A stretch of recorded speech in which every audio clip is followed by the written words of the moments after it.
Auzubillahi minasyaitonir rajim. Kaifa takfuruna billahi wa kuntum amwatan fa ahyaakum summa yumitukum summa yuhyikum summa ilaihi turja'un. Kaifa takfuruna billahi, bagaimana kamu ingkar kepada Allah, ya. Wa kuntum amwatan fa ahyaakum summa yumitukum summa yuhyikum summa ilaihi turja'un. Padahal kamu tadinya mati, lalu Dia menghidupkan kamu kembali, ya. Dia mematikan kamu, lalu Dia menghidupkan kamu kembali, kemudian kepadanya lah kamu dikembalikan. Jadi perjalanan kita awalnya tidak ada mati, kemudian sekarang kita dihidupkan. Nah, sekarang kita hidup, nanti akan ketemu kematian. Setelah mati dihidupkan kembali dan hanya kepada Allah. Jadi perjalanan kita yang tadinya tidak ada, ya, kita datang dari Allah. Nah, sekarang itu nanti akan ketemu kematian, pasti mati. Bisa saya duluan atau Bapak duluan, ya, terserah Allah. Kan Allah yang menentukan umur kita. Setelah mati nanti akan dihidupkan kembali, ya. Dan kita memang menuju Allah. Jadi perjalanan kita ini perjalanan yang memang datangnya dari Allah. Sekarang ini nanti mati dan dihidupkan kembali. Nah, itu dasarnya perjalanan. Jadi memang umur kita adalah perjalanan. Nah, di dalam kehidupan ini tentu kita di sini ada, saya sampaikan di lembaran, bahwa begitu kita lahir, ya, kita tidak tahu apa-apa. Saya lahir walaupun dari seorang guru, ya, Pak Ustadz, Bapak-bapak semua lahir nggak tahu apa-apa. Anak kita juga sama, ya, cucu kita juga sama, lahir itu nggak tahu apa-apa. Di sini di dalam poin nomor 2, Auzubillahi minasyaitonir rajim. Wallahu akhrajakum min butunikum ummahatikum la ta'lamuna shay'an wa ja'ala lakum as-sam'a wal absara wal af'idata la'allakum tashkurun. Dan Allah mengeluarkan kamu dari perut ibumu dalam keadaan tidak mengetahui sesuatu pun. Nah, ini saya lahir dilahirkan oleh ibu saya tidak tahu apa-apa. Anak kita sama nggak tahu apa-apa, cucu kita sama nggak tahu apa-apa, ya. Dan Dia dan si Bapak dan Allah memberi pendengaran, penglihatan dan hati nurani agar kamu bersyukur. Nah, landasan kita bersyukur yang ketiga, alhamdulillah masih telinga kita mendengar. Sini ada yang umur mungkin dan 70 ada ya, ini masih mendengar, ya. Saya umur baru 55, saya bilang baru, ya. Masih ada yang 70, ya, tapi mudah-mudahan yang 70 aja sehat, ya. Amin, ya. Kita tadi nggak tahu apa-apa, Allah memberi pendengaran. Nah, sekarang kita masih mendengar. Kadang-kadang yang bisik-bisik aja masih mendengar, ya, alhamdulillah. Tapi ada suatu ketika sudah umur mungkin kita ketemu, ya, ada umur 80, 90, nggak jelas pendengarannya. Kita ngomong ngobrol diulang lagi, lalu kita ngomong mesti keras. Nah, sekarang kita masih mendengar, bersyukur, kemudian masih melihat. Alhamdulillah, bisa pakai kacamata. Kalau teks-teks kecil kadang-kadang nggak begitu baca, jadi yang pakai kacamata masih bisa melihat. Ada orang yang nggak bisa melihat, ya. Kemudian hati, jadi isi hati kita, ya, begitu lahir kita nggak tahu apa, hati kita masih kosong. Hati kita terisi dari apa yang kita dengar dan dari apa yang kita lihat. Semakin banyak mendengar, semakin banyak melihat, isi kita penuh apa yang kita dengar, apa yang kita. Nah, banyak melihat, banyak mendengar, itu akan muncul namanya keinginan, ya, yang namanya keinginan. Nah, keinginan itu yang membuat diri kita banyak ingin memiliki. Di dalam surat Al-Imran ayat 14, dijadikan terasa indah dalam pandangan manusia cinta terhadap apa-apa yang diinginkan, berupa perempuan, ya, anak-anak, harta benda yang bertubuh dalam bentuk emas dan perak, kuda pilihan, hewan ternak dan sawah ladang. Itu dan sisi Allah tempat kembali. Nah, kita nggak tahu apa-apa betul, diberikan pendengaran, ya, penglihatan. Akhirnya timbul ada pandangan indah, ada keinginan. Nah, karena ada keinginan dan pandangan indah itu akan berdampak baik bagi diri kita. Kita ingin berusaha, ingin memiliki, ingin mendapatkannya. Nah, makanya orang yang banyak keinginan, ya, kemudian keinginan juga terasa indah. Apa? Menurut Al-Quran sudah disampaikan bahwa di dalam surat Al-Imran ayat 14, pandangan indah adalah yang pertama perempuan, ya, kalau bagi laki-laki wanita, ya kalau bagi perempuan adalah laki-laki. Yang pertama, yang kedua anak kita, yang ketiga ingin kita mendapatkan harta, ya, yang banyak, ya, dalam bentuk emas, ya. Jadi kalau misalkan wanita ingin emas, udah dikasih tahu, ya. Terus apa lagi? Ingin kuda pilihan atau kendaraan, kendaraan, ya. Kemudian kita ingin hewan ternak, ingin sawah ada. Nah, itulah keinginan kita yang menjadi pandangan indah, ya. Keinginan kita, pandangan indah yang membuat kita terus sampai sekarang berusaha, ada semangat, ya. Jadi timbulnya semangat, ya, bangun pagi, sholat subuh, terus kita berusaha karena kita ingin menggapai keinginan itu. Nah, yang pertama tadi bahwa keinginan atau pandangan indah adalah perempuan. Jadi saya sampaikan bahwa perempuan menjadikan motivasi kita sebagai laki-laki yang normal. Jadi alhamdulillah ya sudah menikah semua, ya. Ada yang belum? Ini ada yang belum. Jadi yang belum, kalau udah waktunya, ini yang belum. 4 orang. Nah, itu pandangan indah itu. Yang kita doakan, ya, sudah waktunya menikah, ya. Jadi menjadikan pandangan indah yang pertama adalah perempuan. Kita sebagai laki-laki pandangannya perempuan. Nah, yang sudah punya istri bisa ditanya, apakah itu cinta pertama? Istri saya itu cinta pertama atau cinta terakhir? Nah, tanya pada diri kita, yang sekarang istri kita miliki cinta pertama atau cinta yang terakhir?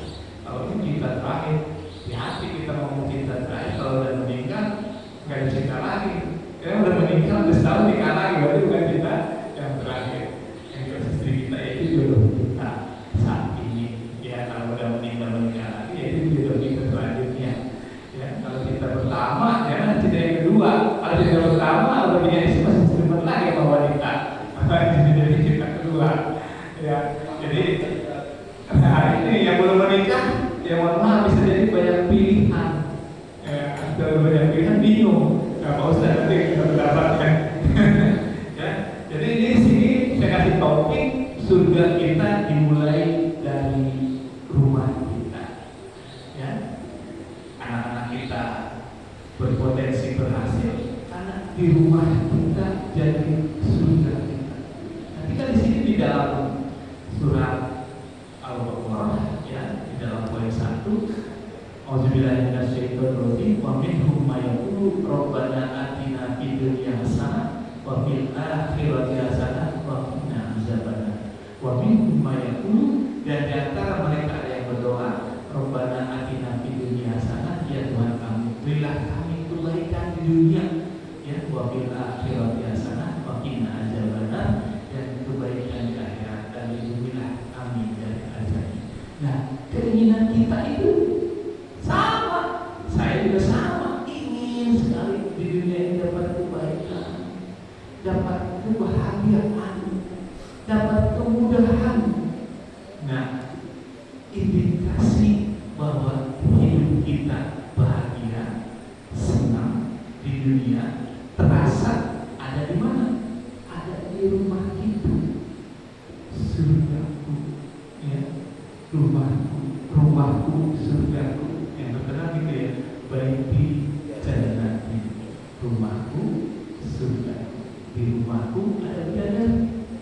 rumahku ada anak-anak, di rumahku ada makanan cukup, ada kendaraan, rumah cukup, rumah nyaman, coba bahagia.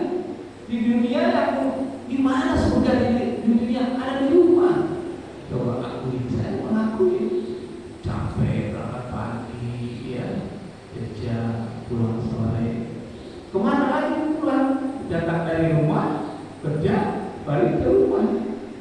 Berangkat dari rumah pagi-pagi no problem, gak ada masalah dengan keluarga, dikerja konsentrasi, kemudian pulang lagi disambut oleh bidadari, oleh pramugari, oleh istri kita, ya kita senang. Tapi kalau dari rumah pagi-pagi udah bermasalah, dari pagi, ya, kerja juga nggak konsentrasi, ya, kerja ngelamun, ya, pulang dicemberutin lagi. Pengalaman, kayaknya udah berumah tangga lebih dari start, ada pengalaman. Ini bisa bertahan sampai 20 tahun. Saya udah 27 tahun berumah tangga. Jadi hal-hal yang itu udah ngalami. Ya, kita sebagai anak juga sama. Orang tua kita berantem nih, ibu bapaknya. Kita sebagai anak mau sekolah nggak konsentrasi. Jadi salah satu motivasi kita dalam kajian ini ciptakan keluarga yang harmonis. Di sini kan saya sampaikan keluarga yang sakinah, mawaddah, warahmah. Sakinah di sini ada ketenangan jiwa, kedamaian batin. Mawaddah adalah cinta kasih yang mendalam dan penuh keinginan untuk memberi kebaikan. Ya, lihat suami bekerja, ya, suami bekerja karena bertanggung jawab menafkahi istrinya. Istri tahu nih suami saya kerja, ya, kemudian menghargai dia, memperhatikan, saling memperhatikan. Ya, suami juga kerja, lihat juga istri juga kerja di rumah. Kadang-kadang ada lebih capek di rumah, ngurus, ya, semua diurus.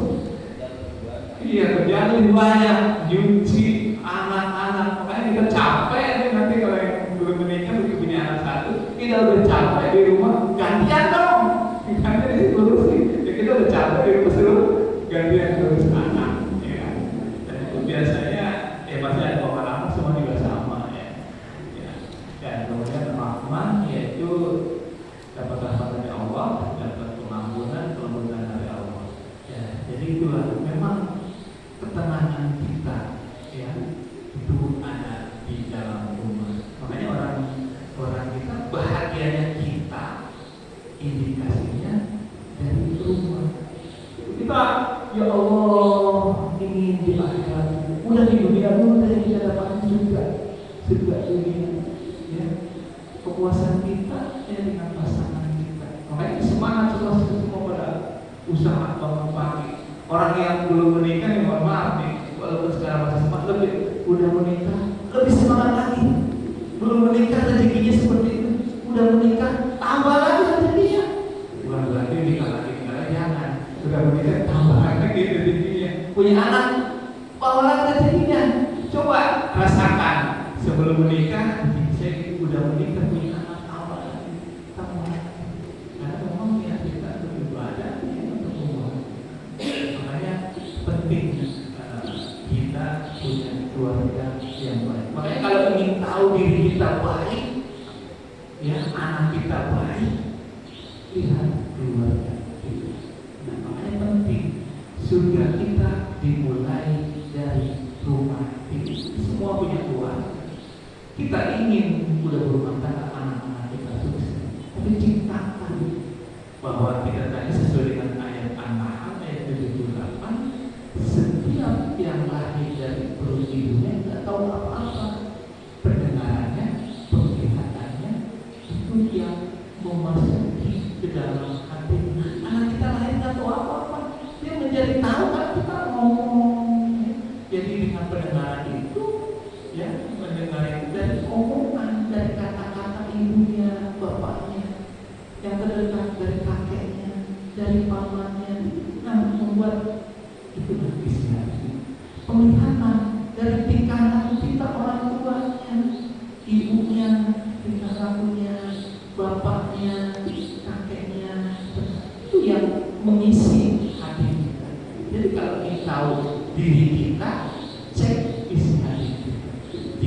buka isi hati kita, cek apa sih sebetulnya dari kecil sampai sekarang yang sudah kita banyak mendengar apa, banyak melihat apa. Nah itu isi hati kita bingung, ya. Banyak mendengar apa, banyak melihat apa, keinginan kita sama. Sebenarnya saya banyak mendengar, pengen ini, pengen itu, banyak pergaulan, berpotensi, banyak keinginan, ya. Nah keinginan itu tadi positif, berdampak baik yang membuat kita ingin berusaha, ingin berdoa.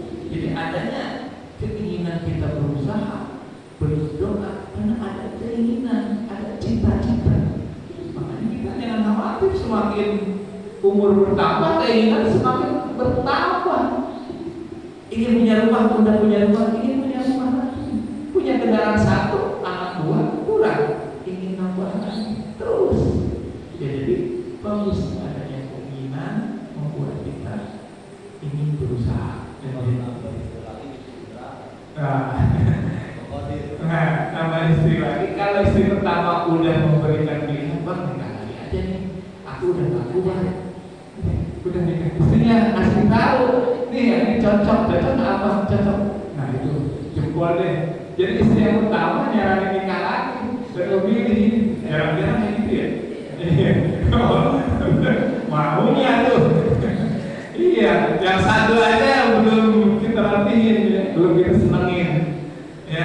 Jadi itu keinginan, adanya keinginan, ya, adanya cita-cita yang kuat, berdampak baik bagi diri kita, yang membuat kita ingin usaha. Karena manusia itu mendapatkan apa yang telah diusahakannya. Di dalam poin keempat, wa laisa lil insani illa ma sa'a, dan bahwa manusia hanya memperoleh apa yang telah diusahakannya. Wa anna sa'yahu sawfa yura, dan sesungguhnya usaha itu kelak akan diperlihatkan kepada kita. Usaha itu akan berdampak, hasilnya pasti ada. Nah kita mendapatkan pahala atau dosa dari apa yang kita usahakan. Kalau kita berusaha di jalan yang diridhoi Allah, jelas-jelas ada dari ayat-ayatnya, kita mendapatkan dari pahala kebaikan. Tapi kita berusaha dilarang nih, jangan. Kita tetap usahakan, itu mendapatkan dosa. Jadi usaha itu berdampak pada diri kita. Kalau sesuai dengan ridho Allah, ada ayatnya, itu dapat kebaikan, dapat keberkahan. Tapi usaha dilarang, itu dapat dosa besar. Makanya diri kita itu mendapatkan apa yang telah diusahakan. Jauh-jauh ke sini, datang ke Masjid Al-Munawwarah, ada dalilnya, sholat diperintahkan, ya itu dapat pahala. Ya, jadi kita bergerak, berjalanan dalam perjalanan ini adalah akan mendapatkan apa yang telah. Jadi kita itu mendapatkan apa yang telah diusahakan, bukan yang dilalui, melamun nggak dapat apa-apa. Kita bergerak melakukan. Anak ingin pintar sekolahin, ya. Istri kita ingin bahagia, nafkahi.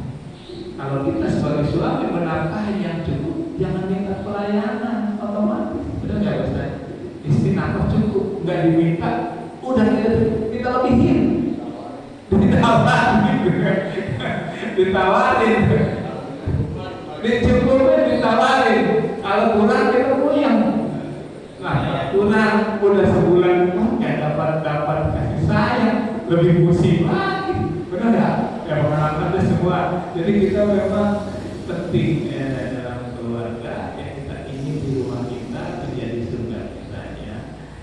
Jadi memang derajat kita itu bukan dari keturunan. Wah, turunan Ustaz nih derajatnya itu bukan.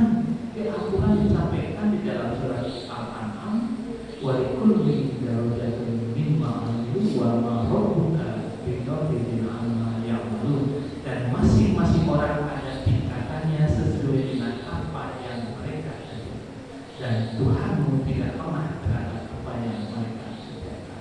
Nah itu derajat kita sama sesuai dengan kita usaha. Kita bisa susah dari susah terus berusaha, akhirnya dapat kemudahan. Ya sama ibadah juga terus, sholat kita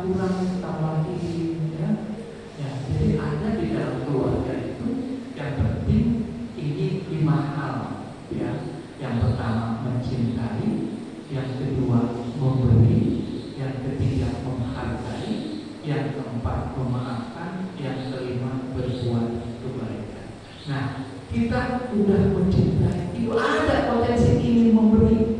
Karena cinta itu nggak diminta, udah pengen beri, ya. Sampai kita demen banget nih. Awalnya belum nikah, tetapi hasilnya memberi mah nggak cukup hanya untuk materi, ya, pikiran, antri. Ya mungkin udah tahu semua deh ya, gimana cara untuk mendapatkan istri, ya. Ya, siapapun ada perjuangan, ya, memberi. Di sini di dalam surat Al-Imran ayat 92. Kamu tidak akan memperoleh kebaikan sebelum kamu menginfakkan sebagian harta yang kamu cintai, dan apapun yang kamu infakkan tentang hal itu sungguh Allah. Jadi kalau ingin tahu kita ini orang baik tidaknya, introspeksi diri, muhasabah. Saya sudah memberi apa? Saya sebagai suami baik sama istri sudah menafkahi apa? Baik sama anak sudah beri apa? Baik sama teman sudah beri apa? Baik sama masjid sudah infakkan. Jadi ciri orang baik itu menginfakkan nafkah. Semua jadi orang baik kalau sudah bisa memberi. Jadi definisi yang namanya orang baik itu memberi. Tapi kalau memang memberi itu sedekah 700, tapi ada yang terberat, ya, yang sering itu udah memberi, jangan disebutin lagi, jangan diungkit. Sama berumah tangga juga gitu. Kesel, jangan diungkit sama istri kita. Gimana kurang tuh sama mertua, beli ini dibacain satu-satu, jangan. Dibeli baju, beli itu jangan dibacain. Kalau orang yang bos nggak dibacain, ya, sama anak juga dibacain. Sampai satu lembar, nomor 1 dibeli ini. Ingat tuh kebaikan, jangan. Kan di dalam surat Al-Baqarah ayat 264, kita itu memberi itu mendapat pahala. Begitu menyebutkan mungkin hilang pahalanya. Ya sampai nanti akhir. Yang paling berat begitu. Kalau kita lagi kesal, dikecewai, diungkit. Karena memang berbuat kebaikan itu belum banyak. Jadi kalau berbuat baik itu diniatin dulu, ya Allah, ini saya berbuat baik, ya Allah, ikhlas. Ya mudah-mudahan begitu marah, kecewa, ya Allah sudah mungkin ada ayatnya nih, nggak akan diungkit. Ya itu ya. Jadi yang pertama mencintai, dasar cinta itu kekuatan ingin memberi. Yang kedua memberi, yang ketiga menghargai, pengertian. Kita pengertian sama istri pengertian sama suami, kita pengertian sama anak. Anak waktu umur 0 sampai 10 tahun mungkin tidak bisa doktrin gini, tapi anak udah umur 20 tahun moro-moro di doktrin diajak 2 kali anak mereka punya urusan sendiri, punya pengalaman, harusnya udah gede semua, ya, udah masing-masing punya urusan, ya udah ngertiin, ya. Dan kemudian yang keempat memaafkan. Memaafkan itu kita di dalam keluarga tuh harus cepat, jangan lama-lama. Coba kalau istri kita ngambek, wanita, kalau ada pengalaman wanita ini bener aja nggak ada salahnya. Kalau kita berbuat salah, dia berbuat salah, ya. Karena dia bener aja, ya udah maafin aja, betul akur lagi gitu. Jadi memaafkan, punya kemampuan memaafkan, maklum dulu, begitu. Ya udah maafin, aku udah salah deh. Ayo udah jangan aku, dia berkuih. Soalnya salah saya. Kayak begitu suami ngaku salah duluan, ayo disadar. Makanya itu untuk menjaga rumah tangga itu ada kemampuan memaafkan. Selain di sini memang ada perintah, ya, dari Allah bahwa nomor 11, ya, wahai orang-orang yang beriman, sesungguhnya di antara istri-istrimu dan anak-anakmu ada yang menjadi musuh bagimu, maka berhati-hatilah kamu terhadap mereka. Dan jika kamu memaafkan dan kamu santuni serta ampuni mereka, maka sungguh Allah Maha Pengampun. Jadi memaafkan istri dan anak diperintah menjadi musuh-musuh di sini bukan musuh dalam artian musuh perang. Jadi rintangan, tantangan. Kadang-kadang kita mau ke masjid ada halangan sama istri. Kadang kita mau memberi, ini aja masih kurang, pakai nyumbang banyak-banyak segala. Bisa jadi